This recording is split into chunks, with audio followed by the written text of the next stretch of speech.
तो आज हम 30 क्वेश्चन से आगे के क्वेश्चन देखेंगे और 10 से 11 क्वेश्चन हम आज भी देखेंगे और इन 10 क्वेश्चनों से आपके 200 से 250 क्वेश्चन आपके आराम से सॉल्व होंगे।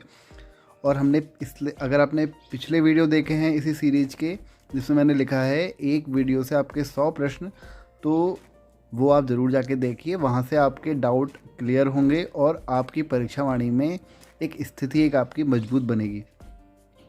तो स्टार्ट करते हैं हम। और हाँ, अगर आप कुछ बच्चों ने यहाँ पे जिन्होंने स्टेनो का पेपर दिया है उन सभी के लिए एक सूचना कि मैंने जो रेगुलरली वीडियो देख रहे हैं स्टेनो के उनके लिए तो प्रैक्टिस उनकी अच्छी चल रही है, और जो स्टार्ट करना चाहते हैं मैंने बेसिक से यहाँ पे स्टेनो के वीडियो बनाए हैं, बिल्कुल बेसिक से कि कैसे कौन सा अक्षर कैसे लिखा जाता है, तो वहाँ से आप देख सकते हैं और अपनी तैयारी ऑनलाइन शुरू कर सकते हैं। और अगर आपको पता होगा कि ऑनलाइन की ही फ़ीस काफ़ी कोचिंग इंस्टीट्यूट में 800 से 1000 रुपये के बीच में ली जा रही है, जो कि हमारे यहाँ बिल्कुल मुफ्त है। और आपको मैं ये भी बता दूं कि पहले कोचिंग इंस्टीट्यूट हल्द्वानी में ही था, बट ड्यू टू कोविड आपको पता है लॉकडाउन में सारे कोचिंग इंस्टीट्यूट बंद ही चल रहे हैं, तो ऑनलाइन यहाँ पे चल रहा है। बट ऑनलाइन की हम यहाँ पे कोई फ़ीस नहीं ले रहे हैं क्योंकि इसमें हमारा ऐसा कोई ख़ास खर्चा नहीं आ रहा है। तो आप सभी स्टूडेंट की मदद हो जाए, बस यही हमारा प्रयास है। तो हम स्टार्ट करते हैं आज का पहला क्वेश्चन। जी, आपको बताना है इसमें से उपनाम दिए गए हैं और आपको नाम दिए गए हैं। ये उपनाम है, यहाँ पे नाम है, तो बताना है कि कौन सा इसमें सुमेलित नहीं है। तो जिया रानी बिल्कुल सुमेलित है, पिंगला या प्योला इनको कहा जाता है। जिया रानी को और क्या कहा जाता है? इनको कहा जाता है कुमाऊँ की लक्ष्मीबाई। जिया रानी को क्या कहा जाता है? कुमाऊँ की लक्ष्मीबाई कहा जाता है। तो वैसे ही आपको समझ में आ गया होगा कि कुमाऊँ की लक्ष्मीबाई अगर जिया रानी को कहा जाता है तो मेजर जनरल माया टम्टा को कुमाऊँ की लक्ष्मीबाई नहीं कहा जाता, तो इसका आंसर होगा ऑप्शन बी। लेकिन अभी हम थोड़ा और डिटेल में देखते हैं जिया रानी जी के बारे में। आपको पता होगा कि ये कौन से वंश की थी? कत्यूरी वंश की थी जिया रानी, और इनको पिंगला या प्योला तो कहते ही हैं, ये हमने यहाँ पे देख ही लिया। और इनका बचपन का नाम क्या था? मौला देवी। इनके पति का नाम क्या था? प्रीतम देव इनके बचपन का नाम था। प्रीतम देव इनके पति का नाम था जिया रानी जी का, और बचपन का नाम क्या था? मौला देवी। और इनके जो उपनाम और हैं उसमें एक आपको उपनाम और मिलेगा, एक तो है कुमाऊँ की लक्ष्मीबाई है ही, साथ ही इनको कहते हैं कुमाऊँ में न्याय की देवी। क्या कहते हैं? कुमाऊँ में न्याय की देवी भी किसको कहा जाता है? जिया रानी जी को कहा जाता है। और आपको पता होगा कि न्याय के देवता कुमाऊँ में किसको कहा जाता है? गोलजू देवता को कहा जाता है, जिनका मंदिर कहाँ पर है? अल्मोड़ा के पास में पड़ता है। और इनके जिया रानी जी के मेला भी 2 जगह लगते हैं, एक रानी बाग में लगता है, दूसरा रानी खेत। तो दोनों जगह मेला जो रानी बाग और रानी खेत में लगता है वो जिया रानी जी के नाम से ही लगता है। आपको पता होगा जिया रानी जी के 3 पुत्र थे, धामदेव, डोलाशाही और ब्रह्मदेव। तीनों इनके पुत्र थे। ब्रह्मदेव को क्या था, उन्होंने क्या करा, ब्राह्मणों को, ये क्वेश्चन पूछा जाता है, जिया रानी से संबंधित क्वेश्चन है, ब्रह्मदेव जो इनके पुत्र थे, कि ब्राह्मणों को अपनी डोला पालकी ढोने को विवश किसने किया था? ब्रह्मदेव ने किया था। और कहीं कहीं ब्रह्मदेव का नाम आपको वीरदेव भी मिलेगा। और इनको क्या बोला जाता है? एक निरंकुश राजा बोला जाता था ब्रह्मदेव या वीरदेव को। ठीक है, समझ में आया इतना? और जिया रानी कौन से वंश की थी? कत्यूरी वंश की थी। पति का नाम प्रीतम देव। बाकी हम सारी चीज़ें देख चुके हैं। और जनरल माया टम्टा, देखो विश्व की पहली महिला मेजर जनरल थी जनरल माया टम्टा। भारत की ही तो थी, साथ ही साथ पूरे विश्व की थी मेजर जनरल माया टम्टा। इनसे रिलेटेड क्वेश्चन एग्जाम में यही पूछा भी जाता है। और बाकी इनके बारे में ऐसा कुछ इंपॉर्टेंट मतलब जो एग्ज़ाम में पूछा जाए वो नहीं है। और जो है हमारा, आप तीलू रौतेली जी के बारे में जान जाते हैं। तीलू रौतेली के क्वेश्चन यहाँ पे पूछा जाता है कि इनकी घोड़ी का नाम क्या था? तो घोड़ी का नाम था बिंदुली। ठीक है, और ये कहाँ की थी? इनका जन्म हुआ था पौड़ी में, और इनको झांसी की रानी बोला जाता है। देखो इन 2 क्वेश्चनों में कन्फ्यूजन होता है, जिया रानी और तीलू रौतेली में, कि कुमाऊँ की लक्ष्मीबाई किसको बोला जाता है और झांसी की रानी किसको बोला जाता है। तो जिया रानी को बोला जाता है कुमाऊँ की लक्ष्मीबाई, और तीलू रौतेली को बोला जाता है झांसी की रानी। ठीक है, यानी कि जिसमें रानी वर्ड आ रहा है वो झांसी की रानी नहीं है। ठीक है, झांसी की रानी कौन है? हमारी तीलू रौतेली। ठीक है, समझ में आया? आप इसको ऐसे समझ सकते हैं कि रानी अपोजिट रहेगा, रानी जिसमें आ रहा है वो झांसी की रानी नहीं होंगी। तो आप इसको ऐसे अपना कन्फ्यूजन दूर कर सकते हैं। ठीक है, तीलू रौतेली जी को झांसी की रानी बोला जाता है, लेकिन गढ़वाल की, ये आपको याद रखना है। अब बात आती है कर्णावती की। देखो जो कर्णावती थी, आपको इनके बारे में पता होगा, 1635 में एक घटना घटी थी कि मुगल, यानी कि उसमें शाहजहां मुगल था, मुगल राजा था, तो उसने क्या किया था, अपने सेनापति को दून क्षेत्र पर हमले के लिए भेज दिया था। और हमले के लिए कौन आया था, नजावत खां। किसने भेजा था, शाहजहाँ ने भेजा था। तो ये दोनों क्वेश्चन यहाँ से बनते हैं। और कब भेजा था, 1635। तो ईयर तो चलो हमको थोड़े बहुत हम भूल भी जाते हैं, लेकिन हमको नाम याद रखने हैं कि शाहजहाँ और क्या नाम है, किसको भेजा था, नजावत खां को भेजा था। ठीक हो गया। किसने भेजा था, शाहजहाँ ने भेजा था। तो रानी कर्णावती ने मुगलों को पराजित करने के बाद उनकी नाक कटवा दी थी, तब से उनका नाम नाक काटने वाली रानी रख दिया गया था। अच्छा, बात करते हैं कर्णावती जी के बारे में। तो कर्णावती जी का जो संरक्षिका का जो काल था, इन्होंने संरक्षण किसका किया था, पृथ्वीपति शाह का इन्होंने संरक्षण किया था। और ये पूछा जाता है कि वो जो टाइम पीरियड था उसका ईयर पूछा जाता है, तो वो था 1634 से 1641। क्योंकि क्या हुआ था, 1640 में जो पृथ्वीपति शाह के जो पिता थे महीपति शाह, उनकी हो गई थी मृत्यु। तो उसके बाद ये गद्दी पर बैठे पृथ्वीपति शाह, लेकिन इस टाइम पीरियड पर उनकी संरक्षिका, क्योंकि इनकी जो उम्र थी वो काफ़ी कम थी उस समय, तो इसलिए पृथ्वीपति शाह के शासनकाल में उनकी संरक्षिका बनी थी कौन, उनकी माँ कर्णावती। ठीक है। कब से कब तक, 1634 से 1641, यानी कि 7 साल ये उनकी संरक्षिका रही थी। और कर्णावती जी के बारे में हम थोड़ा बहुत और जान लेते हैं। तो कर्णावती जी को और क्या क्या बोला जाता है, एक तो इनको ताराबाई भी बोला जाता है, और गोलकुंडा की दुर्गावती। तो ये दो इनके नाम और हैं, क्या क्या हैं, एक ताराबाई हो गया और गोलकुंडा की देव दुर्गावती हो गया। तीसरा नागकटी रानी तो हो ही गया। और इन्होंने क्या किया था, अच्छा, नागकटी रानी से क्वेश्चन यहाँ पे ये बनता है कि नागकटी रानी का उल्लेख, यानी कर्णावती जी का उल्लेख नागकटी रानी के रूप में कहाँ पे उल्लेख है और किसने किया है। तो जो जिसने किया है उनका नाम था निकोलस मनुची। क्या नाम था, निकोलस मनुची था। और उन्होंने अपनी एक बुक लिखी थी, उसमें उस बुक का नाम है हिस्ट्री ऑफ मुगल। तो हिस्ट्री ऑफ मुगल में निकोलस मनुची ने नागकटी रानी यानी कि कर्णावती जी का जिक्र किया है। और कर्णावती जी ने एक मंदिर का जीर्णोद्धार, यानी कि मंदिर की क्या करी थी उन्होंने, उसको ठीक करवाया था। उस मंदिर का नाम था मावालस्यु महादेव मंदिर। ठीक है, मावालस्यु महादेव मंदिर। और इनका एक महल भी है कर्णावती जी का, नवादा में। कहाँ पर है, ये देहरादून में पड़ता है। तो उन्होंने उनका एक मंदिर महल भी है नवादा, ये भी ठीक हो गया। तो कुछ इतने क्वेश्चन हमारे यहाँ से बन रहे थे। अच्छा, अब बात करते हैं कि कौन से वंश से संबंधित थी कर्णावती। तो कर्णावती थी हमारी परमार वंश से, और जिया रानी कौन से वंश से संबंधित हैं, वो हैं हमारी कत्यूरी वंश से। तो ये कुछ हमारे फैक्ट थे हमने देखे। इस एक क्वेश्चन से ही हमारे कम से कम नहीं भी तो हमारे 50 से 60 क्वेश्चन बन गए होंगे। कम इससे इतने तो आराम से बन ही गए होंगे। और अगर आपको ये फैक्ट याद नहीं रहते तो आप वीडियो को दोबारा प्ले करके आप देख सकते हैं। आप एक बार और सुनिए तो आपको वो याद हो जाएंगे फैक्ट। और बार बार अगर मैं इनको रिवीजन करूँगा, जैसे कि मैं हर क्वेश्चन में करता हूँ, तो आपको वैसे भी काफ़ी याद होगा। अब बात करते हैं हर्ष प्रसाद, इसमें भी वही है, इनके उपनाम दिए गए हैं और यहाँ पे नाम दिए गए हैं। हमको बताना है कि कौन सुमेलित है। ऊपर वाले में सुमेलित नहीं था, इसमें सुमेलित है पूछा गया है। हर्ष प्रसाद ओली। तो देखो, वैसे तो इसका आंसर आपको सामने ही दिख रहा होगा, क्योंकि हर्ष प्रसाद ओली को आज़ाद नहीं कहा जाता था। ठीक है, अभी मैं इनके नाम बताऊंगा, पहले क्वेश्चन देख लेते हैं। श्रीधर त्रिमोठी को कुमाऊं का चाणक्य नहीं कहा जाता, पांडे होता है। तो जो इसका आंसर होगा, हेमवती नंदन बहुगुणा को हेमपुत्र कहा जाता है, ये आपको पता होगा। 31 का डी ऑप्शन यहाँ पे ठीक होगा। तो हेमवती नंदन बहुगुणा जी को और क्या कहा जाता है, हेमपुत्र के साथ ही इनको धरती पुत्र भी कहा जाता है। किसको, हेमवती नंदन बहुगुणा जी को कहा जाता है। और इनके बारे में और क्या इंपॉर्टेंट फैक्ट है, इम्पोर्टेंट फैक्ट इनके बारे में ये है कि हेमवती नंदन बहुगुणा जी की डेथ कहाँ पे हुई थी। जैसे इनका जन्म तो आप सभी को पता होगा कि कहाँ इनका जन्म हुआ था, पौड़ी के बुधानी जगह में इनका जन्म हुआ था। और जो ईयर था उस समय वो 1919 था। अच्छा, 1919 से हमारे एक दो क्वेश्चन और निकल के आते हैं मॉडर्न हिस्ट्री के, यानी कि आधुनिक भारत के इतिहास के। तो 1919 में रॉलेट एक्ट हुआ था, जिसको काला कानून कहा जाता था। और उसमें एक दलील भी दी गई थी, आपको पता होगा, नो वकील नो दलील, कुछ इस टाइप से एक दलील दी गई थी। और 1919 में जलियांवाला बाग हत्याकांड, जिसकी डेट है 13 अप्रैल 1919। तो ये हमारे कुछ डेट हैं। और अच्छा, इनकी डेथ कहाँ हुई थी, अगर क्वेश्चन कभी ये पूछा जाता है कि हेमवती नंदन बहुगुणा जी की डेथ यानी कि मृत्यु कहाँ पे हुई थी, तो उनकी क्या भारत से बाहर आपको कोई नाम दे देंगे और बोलेंगे कि भारत से बाहर कौन से नेता की मृत्यु हुई थी, तो वो हेमवती नंदन बहुगुणा जी की मृत्यु हुई थी अमेरिका में। ठीक है, किसकी हुई थी? हेमवती नंदन बहुगुणा जी की। आपको पता होगा कि विजय बहुगुणा इनके आई थिंक बेटे हैं। और जो अभी एक और नेता हैं लेडीज़, मुझे नाम अभी याद नहीं आ रहा। और जो इसमें अगले हमारे आते हैं हर्ष प्रसाद ओली, इनको क्या कहा जाता है?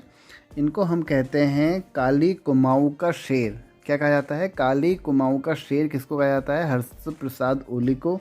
और इनका एक उपनाम और भी है जिसका जो है मुसोलिनी। तो मुसोलिनी और काली कुमाऊँ का शेर इनको कहा जाता है।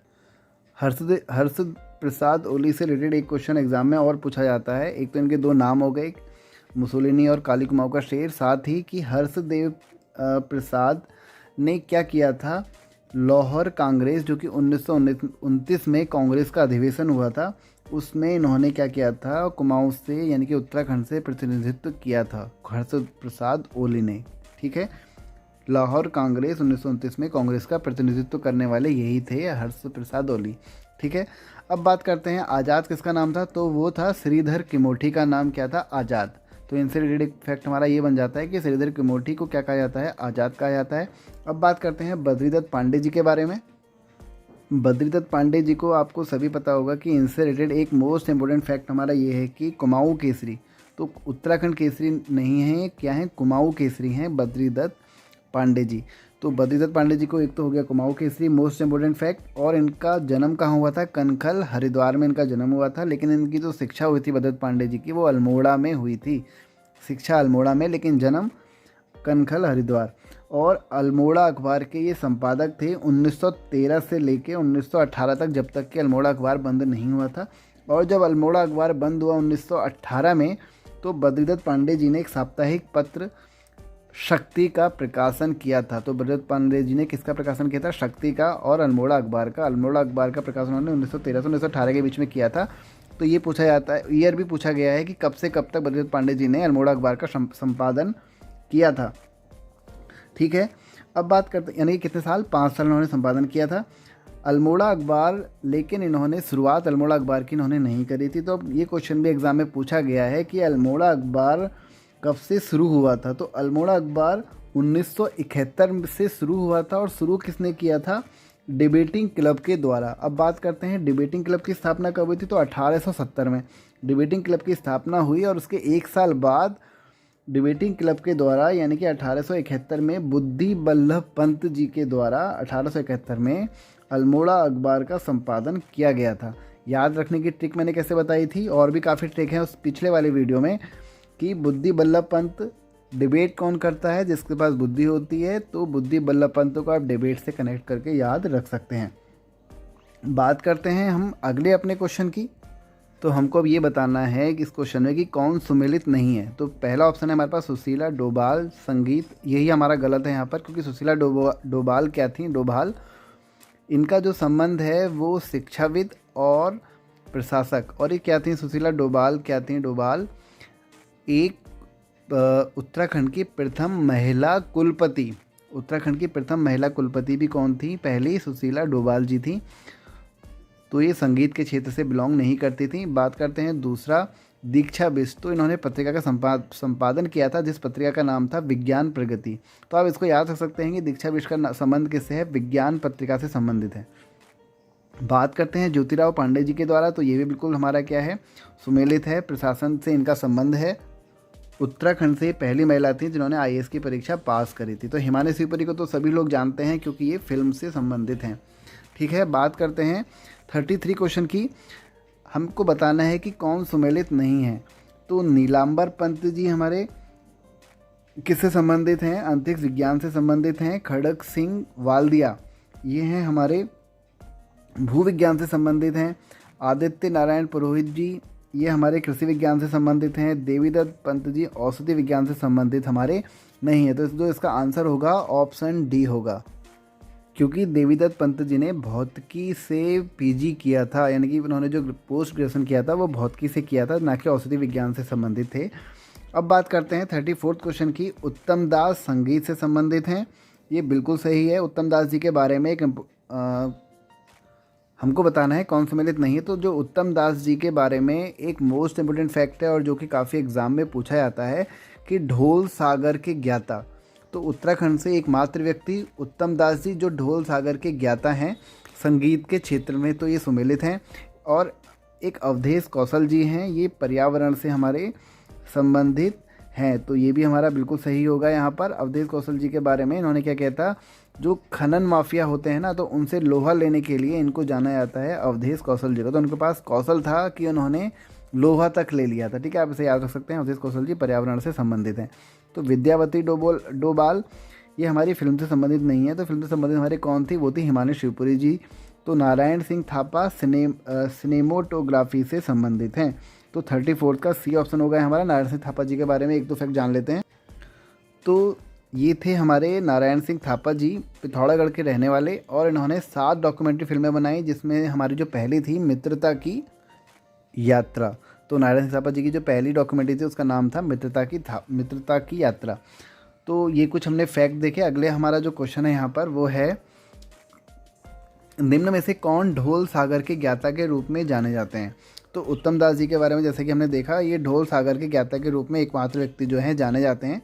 अच्छा, इनसे एक क्वेश्चन हमारा और कन्फ्यूजिंग थोड़ा बहुत होता है कि केशव दास अनुरागी के बारे में भी ढोल सागर से रिलेटेड एक इम्पोर्टेंट फैक्ट है। तो जो केशव दास अनुरागी जी हैं, उन्होंने एक नाद नंदिनी पुस्तक लिखी थी। उस पुस्तक में इन्होंने ढोल सागर के एक विषय में एक लेख लिखा था, जो उनसे रिलेटेड यहाँ पे एक फैक्ट है। तो बच्चे इसमें कन्फ्यूज़न होते हैं, इसलिए इन्होंने यहाँ पे दोनों नाम दिए हैं। अब बात करते हैं यशोधर मठपाल जी के बारे में। तो जो उत्तराखंड में यशोधर मठपाल जी को काष्ठ शिल्प यानी कि जो लकड़ी का काम होता है उसके लिए जाना जाता है यशोधर मठपाल जी को। तो ये क्वेश्चन लाल एग्जाम में पूछा गया है कि उत्तराखंड में काष्ठ शिल्प पर कार्य करने के लिए कौन जाने जाते हैं। तो यशोधर मठपाल जी। मठपाल साहब ऐसे कुछ दिमाग में रख सकते हैं, मठ लठ कुछ आप जो भी दिमाग में बैठाएंगे अपना। और इनका जो जन्म हुआ था यशोधर मठपाल जी का, वो हुआ था अल्मोड़ा में इनका जन्म हुआ था। एक क्वेश्चन इनसे रिलेटेड और ये पूछा जाता है कि लोक संस्कृति संग्रहालय की स्थापना किसकी, लोक संस्कृति संग्रहालय की स्थापना कहाँ पर की थी और किसने की थी। तो जो कहाँ पर की थी, तो भीमताल में करी थी। भीमताल नैनीताल में स्थित है। और किसने करी थी, तो यशोधर मठपाल जी ने ही करी थी।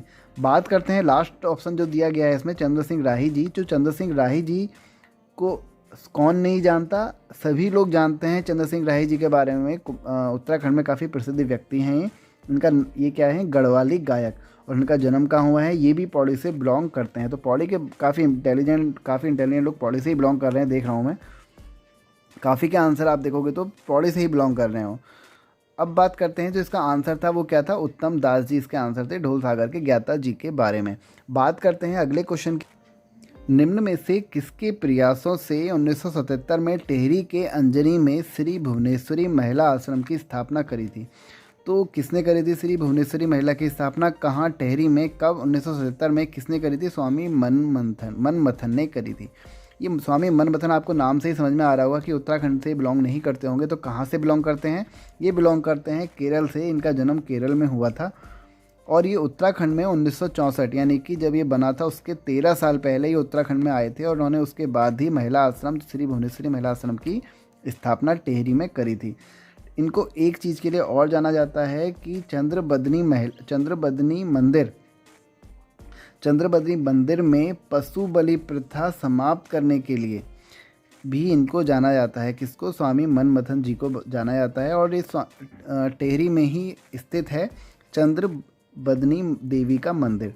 तो चंद्रबदनी देवी का जो मंदिर है टेहरी में स्थित है। और ये यहाँ पर किसकी पूजा करी जाती है, तो देवी माँ के श्री यंत्र की यहाँ पे पूजा करी जाती है टेहरी के चंद्रबदनी देवी मंदिर में।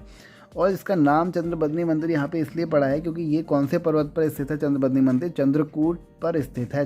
उस पर्वत का नाम क्या है, चित्रकूट पर्वत। तो किसने करी थी स्थापना, तो स्वामी मनमथन जी ने चंद्रबदनी देवी मंदिर में क्या करी थी, पशु बलि की प्रथा समाप्त करी थी। और इस शक्तिपीठ की स्थापना किसने करी थी, जो चंद्रबदनी मंदिर है, तो आपको पता होगा शंकराचार्य।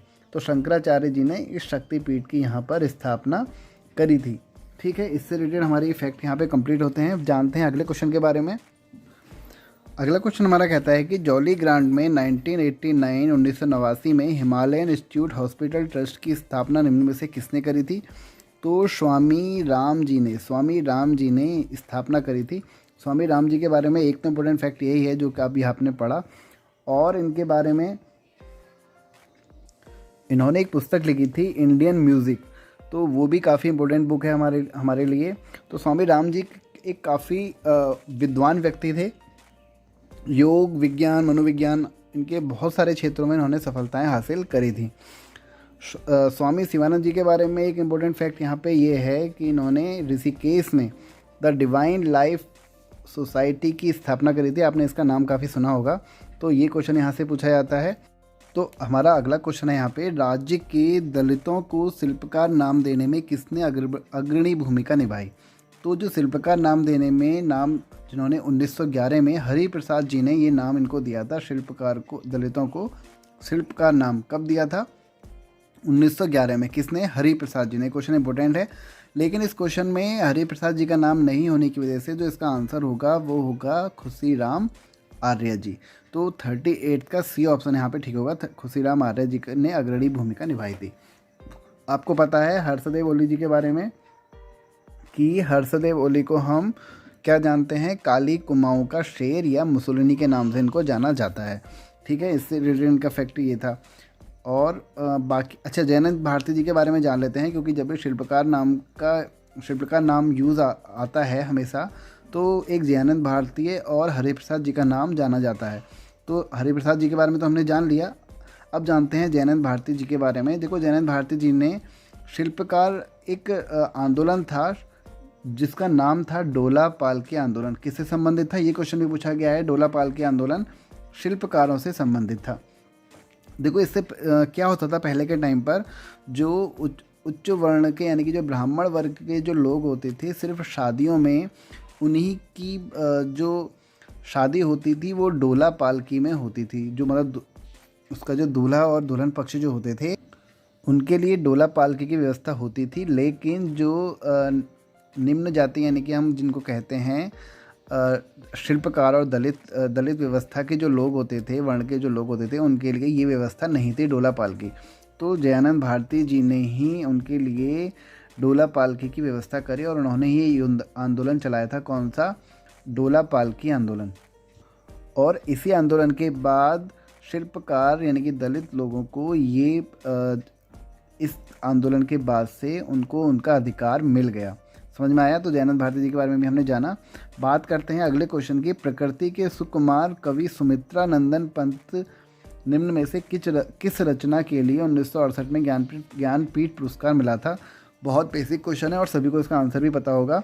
चिदम्बरा के लिए उनको मिला था 1968 में ज्ञानपीठ पुरस्कार। ठीक है, बात करते हैं अगले क्वेश्चन की, और ये हमारा लास्ट क्वेश्चन होगा। उसके बाद हम 41 से हम अगले वीडियो में बात करेंगे। उससे पहले हम थोड़ा सा सुमित्रा नंदन पंत जी के बारे में जान लेते हैं। सुमित्रा नंदन पंत जी का जन्म कौसानी में हुआ था 1990 में, और ये कौन से कवि थे? छायावादी कवि थे। छायावादी कवि और कौन थे? ये क्वेश्चन भी पूछा गया है। महादेवी वर्मा और सूर्यकांत त्रिपाठी निराला जी के तरह ये भी एक छायावादी कवि थे। इनका बचपन का नाम क्या था? जो कि एग्जाम में पूछा गया है। गुसाई दत्त, या इनको गुस्से भी बोला जाता है। बचपन का नाम क्या था इनका? गुसाई दत्त। और इन्हीं के नाम पर ऑल इंडिया का नाम आकाशवाणी रखा गया था। इन्हीं के सुझाव पर क्या किया गया था? ऑल इंडिया रेडियो का नाम आकाशवाणी।